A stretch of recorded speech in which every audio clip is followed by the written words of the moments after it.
Hi, I'm Corny, and I have too many... Wait. No. Corey. I'm Corey. Okay, I may also be corny, but I still have too many tapes.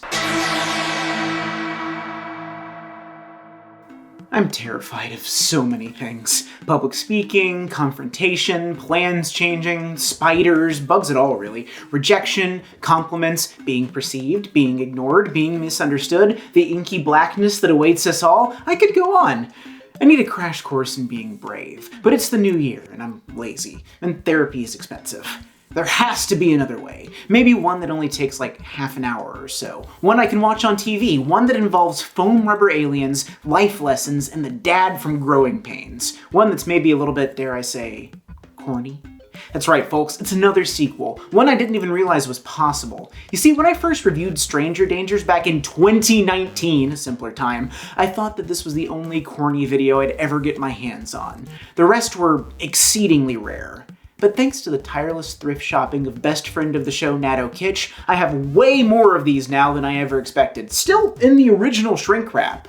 This time on Too Many Tapes, I break the plastic seal of time to take a look at the somehow worst sequel to Stranger Dangers entitled Feeling Scared, Acting Brave, A Kid's Guide to Courage. Sean McNamara, the guy who directed the first episode as well as every single episode of Even Stevens, that weird Pierce Brosnan mermaid movie that sat on the shelf for like half a decade, and the upcoming, Dennis Quaid Ronald Reagan biopic, couldn't make it back for this episode. He was busy, maybe, shooting one of the 2 billion other things on his CV. He made Soul Surfer?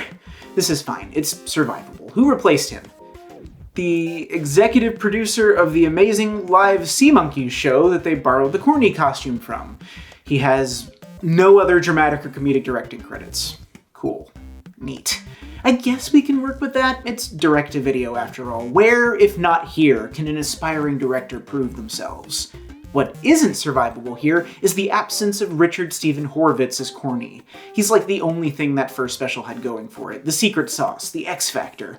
Replacing him is Chris Bonno. This is his introducing credit, and as introductions go, it's like when you're at a crowded party and somebody presents you to a third-hand friend of theirs, and you kind of shake hands awkwardly and never speak again as you slowly make your way back to the group of people at the party you feel more comfortable talking to. Bonno is a stand-up comedian, an occasional actor, and the best thing I can say about him in this is that he knows his lines and tries his best to emote out from under the 35 pounds of latex and rubber loaf they've slathered on him. But I'm getting ahead of myself. Let's get into the episode proper. Somehow the title crawl got worse. For one, we're left justified now. If you're gonna rip off Star Wars, put some effort into replicating the type alignment for Pete's sake. For two, we've moved from the descriptive Star Wars-esque narrative style to the coward's choice for children's television. Cutesy, sweaty, rhyming couplets that barely scanned the best of times. It's nighttime in the nondescript suburban home of Corny, Zarkon's first interplanetary exchange student. He tosses and turns in his bed, still sleeping in his daytime clothes like a real filth gremlin. Either that or he has a 5 a.m. flight he's trying to catch. We ripple fade into his nightmares as he's pursued by a giant floating CGI tooth. He tries to get away, but it's too late. He startles awake and we zoom into his awful, disgusting mouth as we smash cut to the title. This overarching series logo almost gives me that 1990s Tomorrowland feeling, but when Corny pops up and there's that eerie, childlike giggle, it loses me. Ish. If you're gonna spend this much time on the series logo, maybe put some effort into the episode title too. Go retro sci-fi with it as well. Instead, all we get is the same font as the rest of the credits. We fade in on the same suburban neighborhood, but it's morning this time, and a girl on a bike delivers papers and pops a sick wheelie. We're less than a minute into this thing and we already have a totally radical kid. It has that 90s smell already. Corny and John snooze soundly in bed as Corny's super sci-fi alarm clock goes off. This room is a lot less ambitious than the last time, less distinctive. And this setup changes the lore a bit. It used to be that Corny and his family had decided to live on Earth while another family lived on Zarkon, but in this episode it seems like Corny is instead living with a human family. I can only imagine that there's now some random Earth child trying to learn life lessons while adapting to life on Zarkon, and I'd honestly rather have that show. I should really stop giving away these ideas for free on the internet. Anyway, Kate, the paper delivery girl, Clarissa explains it all's her way into their bedroom, chucks a rolled-up newspaper at Corny's head, and starts into a long diatribe about her paper delivery gig, as well as the various toys and knickknacks in Corny and John's room. Mind you, Corny and John just woke up. There isn't a person alive who's ready for that level of energy 30 seconds after they wake up, especially when combined with the impact trauma of the Tuesday edition of the Daily Gazette getting hurled at their face. Calling it now. Kate may be too radical. Corny recounts the existential horror of his nightmare to John and Kate, but they brush it off. Nobody cares about your dreams. What they do care about, though, is your nasty, nasty mouth. Speaking of which, let's look at that mouth. Oh, ow, ow! There's something hurting in my mouth!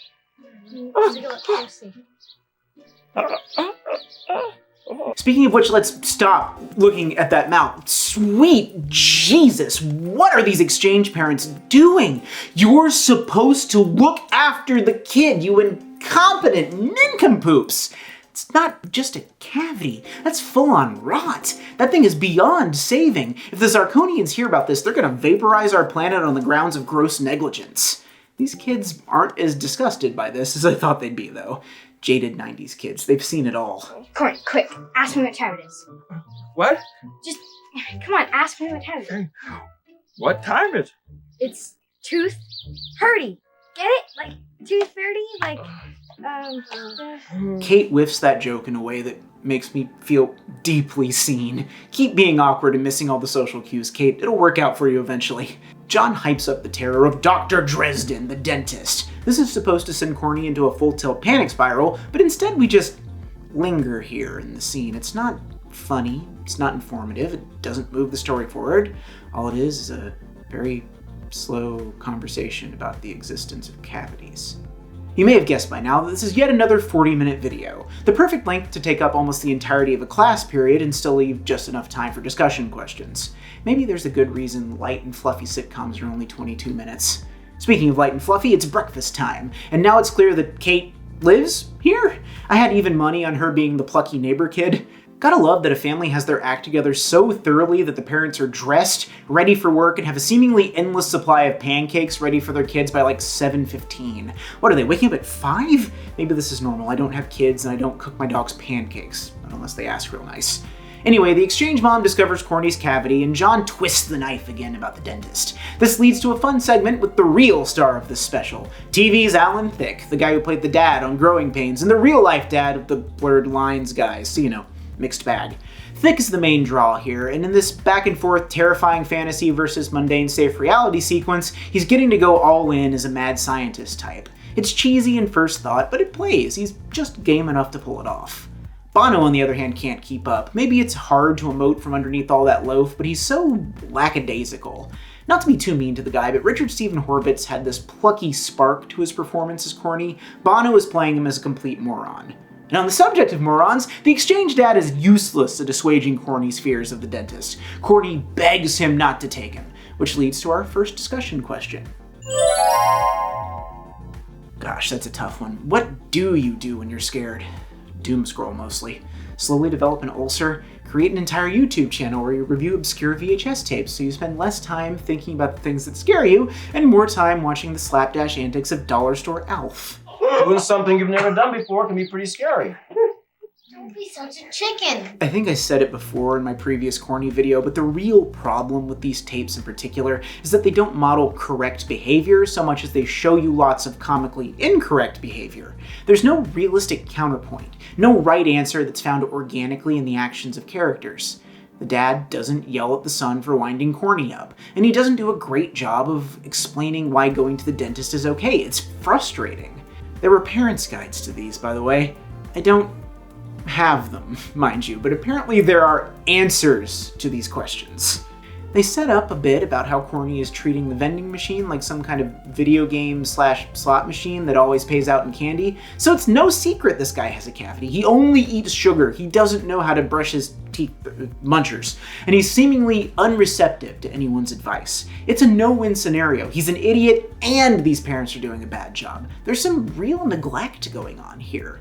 The kids bike their way to school after a ponderous prank involving a loose bike chain and an inexplicable use of Corny's zapper teleporter thingy, which takes him to black and white stock footage of a cow stampede for some reason. 2 notes here. 1. That candy machine looks like it should dispense cigarettes in 1965. 2. Chris Bonno is not good at this. He doesn't understand the physical part of physical comedy. He doesn't know how to pratfall. His movements are clumsy in an unintentional way, not a funny way. In class, they're naturally doing Dental Health Week.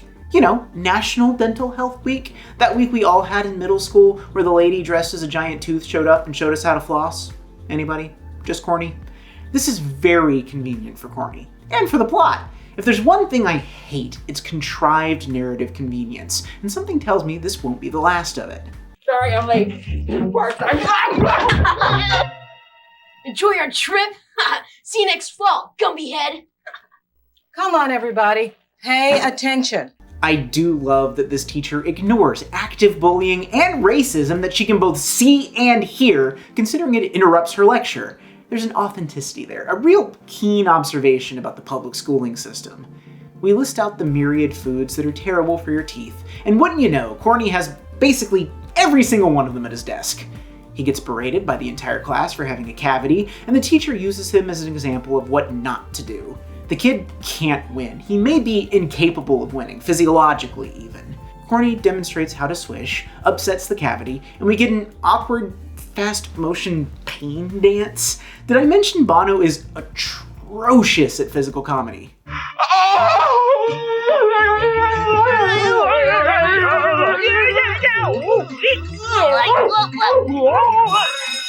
Was it necessary? Corny, having learned nothing from that perpetual dunk tank of a health class, is back at the candy machine. He doesn't get a chance to further his tooth decay though, because a bully steals his Twinkie, berates him a bit, and then smushes said Twinkie all over the front of his Oshkosh bagashes, prompting some after-school special vibes about how you need to do something about bullies. What precisely that something could be is never elaborated.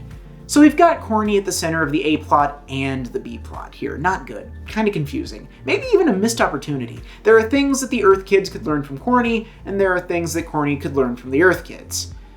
Why am I better at this than people who got paid to make this? Is anybody hiring for Terrible Kids educational media anymore? Have your people call my people. Full disclosure, my people may be two slightly grumpy dogs who don't know how to work telephones. It's night now, and Corny has been up for hours moaning and groaning about his tooth. This causes John to drop his entire tough guy persona and get real with Corny about the true nature of fear. Even though he seems tough, he's scared all the time. You don't know what it's like to be afraid.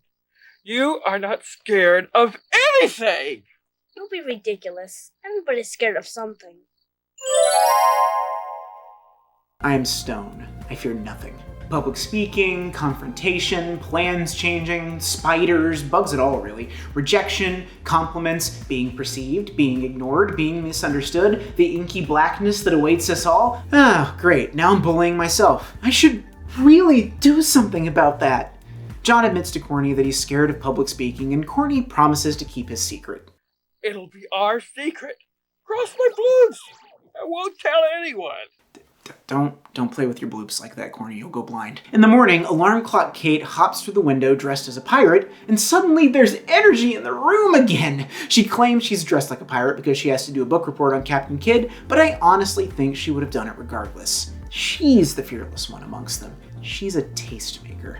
Corny instantly breaks his promise to John to not tell anyone about his public speaking phobia, and that closes the book on Corny, doesn't it? He's no good. Ship him back to Zarkon. The kid's a dink. To add to his dinkiosity, he's taken a firm, never brushing my teeth again stance in an effort to get all of his teeth to fall out. No teeth, no dentist, you see. And you know what? I say let him do it. He has the survival instinct of a highway deer. But now we've arrived at the segment of this episode that cemented my decision to cover it. Meet Miss Wisdom Tooth. Ta-da! Here's Miss Wisdom Tooth.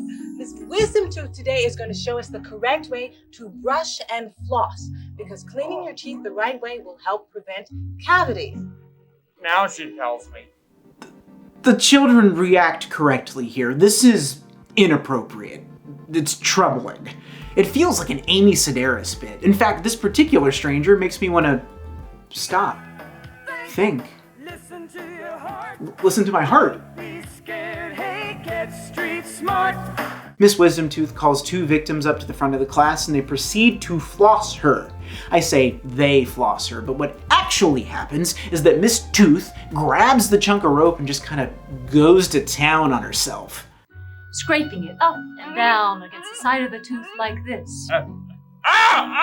Corny, of course, is useless, and this persists. He doesn't actually learn anything when it comes to tooth care here. If we're not going to show the main character learning the lessons you want to teach, then the kids are going to think the lessons are useless. Seriously, reach out. I'll write you a dental care special. It'll be structurally sound. Let's do it. My rates are affordable. Now go in and out between the teeth.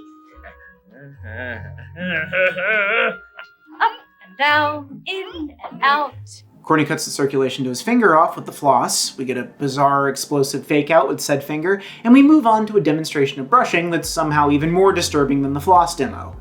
Does Miss Wisdomtooth work here? Is she a teacher? Does she work for a local dentist? Is there an agency you can call that has educational tooth ladies come to give awkward demonstrations on dental hygiene? Is this Miss Wisdomtooth's whole day? Has she got another class booked later? What does she get paid for this? What are her hours like? What got her into tooth cosplay in the first place? I need to know these things. There has to be an answer for my own sanity's sake. After a quick interstitial where Corny's feelings and Tooth get hurt, we're back in class to see the book reports. Kate delivers hers Dead Poets Society style to rapturous applause. John starts his presentation on the US space program shakily. He's nervous. He then chooses a wildly unrealistic Hail Mary and asks the teacher to change his presentation on the fly. The teacher, again, unrealistically agrees. He didn't prepare this. This wasn't the assignment. What kind of Mickey Mouse operation are we running here, Miss Parsons? What, pray tell, is this topic? I want to give my report about having friends. In lieu of showing the clip, I will now attempt to give the very same presentation. I want to give my report about having friends. It's called Having Friends. I think having friends is one of the most important things in the world. It's even more important than having lots of money in the bank. Because without friends, who are you going to play with? And who are you going to joke around with? Sometimes good friends let each other down, and they wonder if they can be friends anymore. But it's important that they try to stay friends, because a good friend is hard to find. The end. That's it. That's the whole presentation. 90 words, like 30 seconds. It's a third of the length of the Gettysburg Address, a famously short speech. Obviously this goes over poorly, right? Disapproving looks from the teacher, dull silence from the class, generally uncomfortable vibes. Nope! Standing ovation. Everyone loves it. Even the teacher loves it. This is how far academic standards have fallen. Later on, we get some sweet bicycle stunts from Kate, which feels like the filmmakers apologizing to us for making us sit through that awful speech, followed by a pretty cruel prank from Corny where he crashes his bike and plays dead. Again, we get real after-school specialty here. I wish the two of them would be willing to dare me to do things that I can't do. Real friends wouldn't do that. This thing has a tone problem. It doesn't seem to know how to deploy its learning content or its comedy seamlessly within the story, so it swings wildly between silly slapstick, maudlin melodrama, and bland patter. It needs to pick a lane. Speaking of tone, we get a heart-to-heart with Corny and his exchange mom about fear. It's schmaltzy. We've decided to skip over any learning or growth and get right to reconciliation. In fact, Corny's not scared of the dark anymore. He seems okay with going to the dentist, too. How and why did this happen? Was it the way the Earth Mom was looking at him in that eerie Jonathan Demme straight-to-camera POV close-up? You know, there's nothing the matter with you. You're just very smart and you've got a powerful imagination. I am? I do? Yeah, and you use your imagination to imagine the worst things that can happen. Maybe he isn't scared because he has his emotional support nightstand popcorn. Most kids would opt for a glass of water, but Corny is a true innovator. Morning rolls around yet again, and we open the scene with the producers and filmmakers scaring the ever-loving crap out of an actor dog. This poor little dude looks terrified as an unfamiliar foam rubber monster messes around with his teeth and clutches him too tight. You can see the dog staring at his trainer off screen. Don't do that. Little dog don't like that. The resolve of last night has faded away, however, and Corny yet again zaps himself out of the situation he's in, and into more black and white stock footage.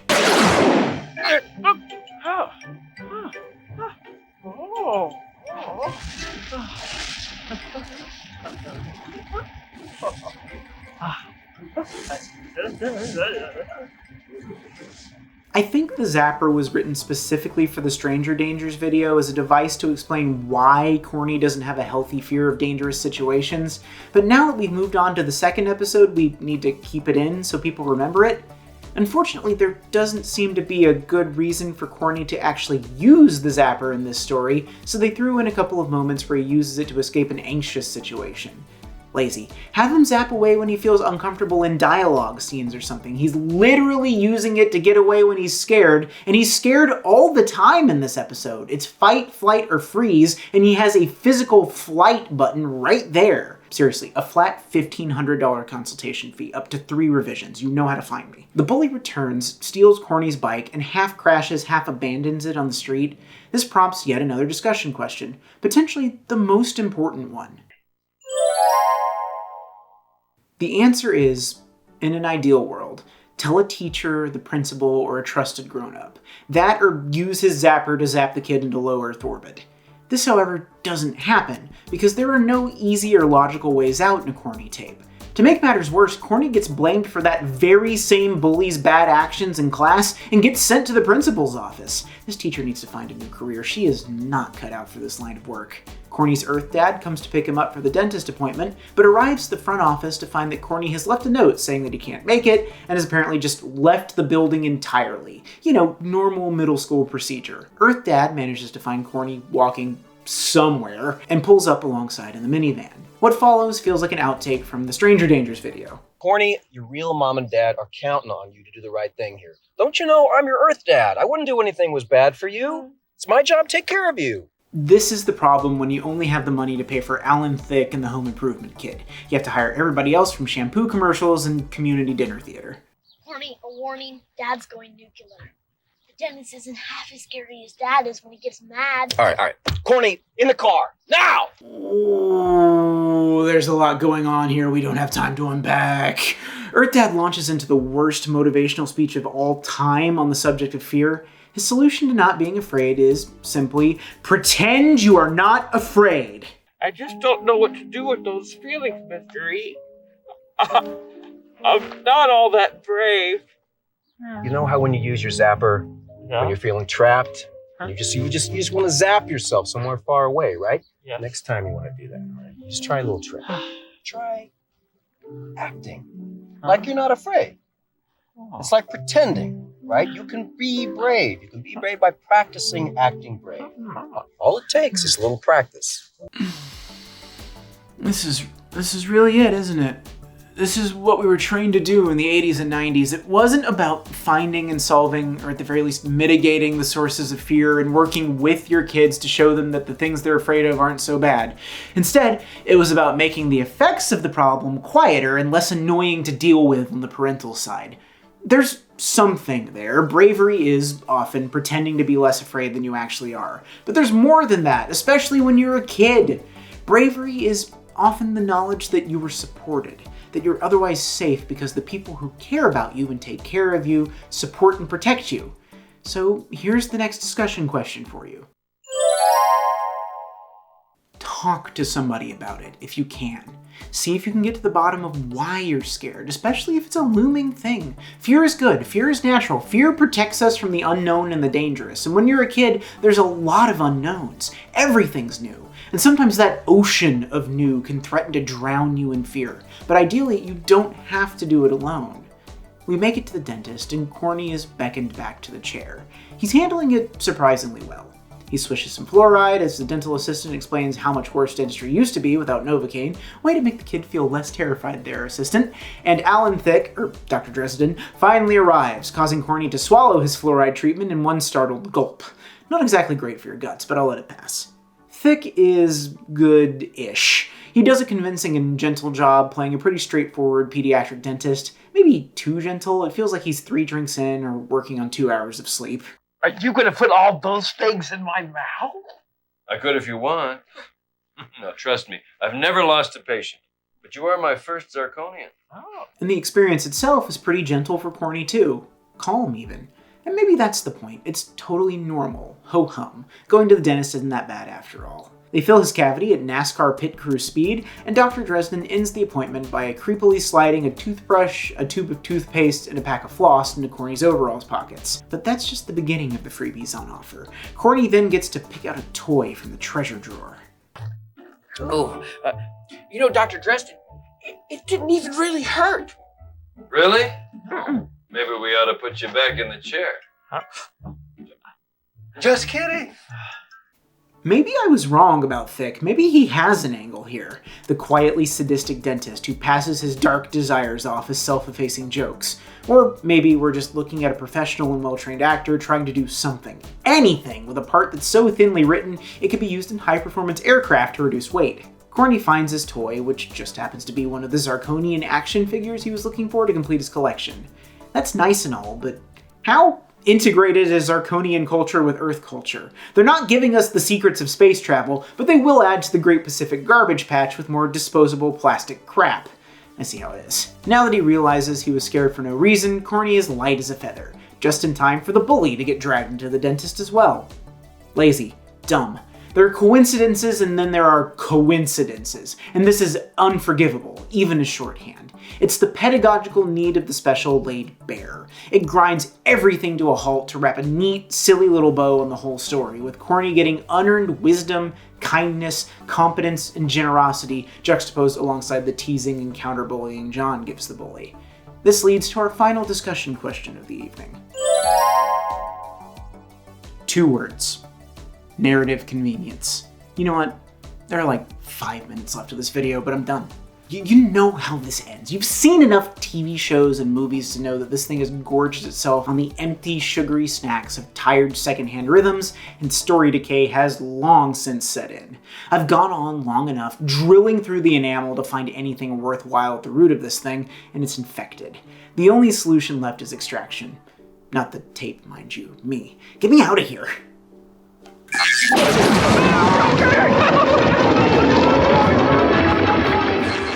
Thank you all for watching Too Many Tapes. Please like this video, subscribe to my channel, and hit the bell icon to get updates for when I upload videos.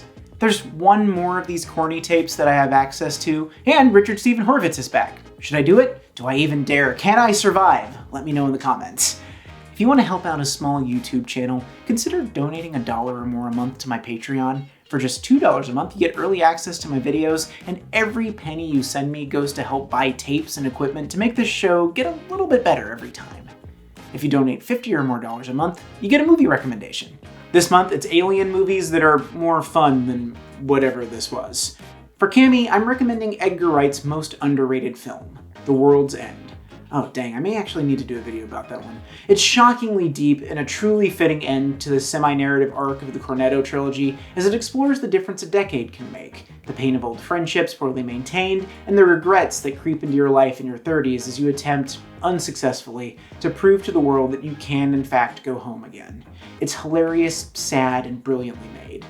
And for Natto Kitsch, I'm recommending Night of the Comet.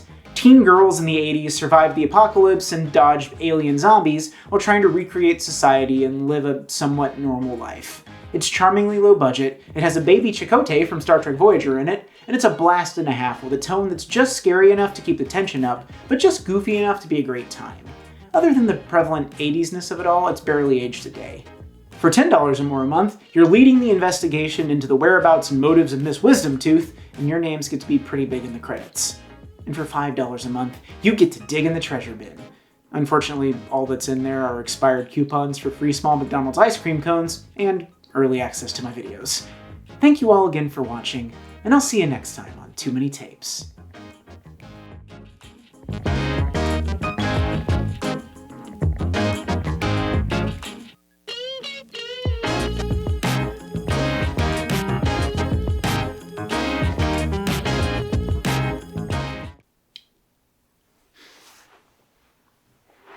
One of these days I just release the compilation of me making still faces at the beginnings and ends of the videos as I try to get a still for the YouTube shot, but today is not that day. I would die. Die of embarrassment.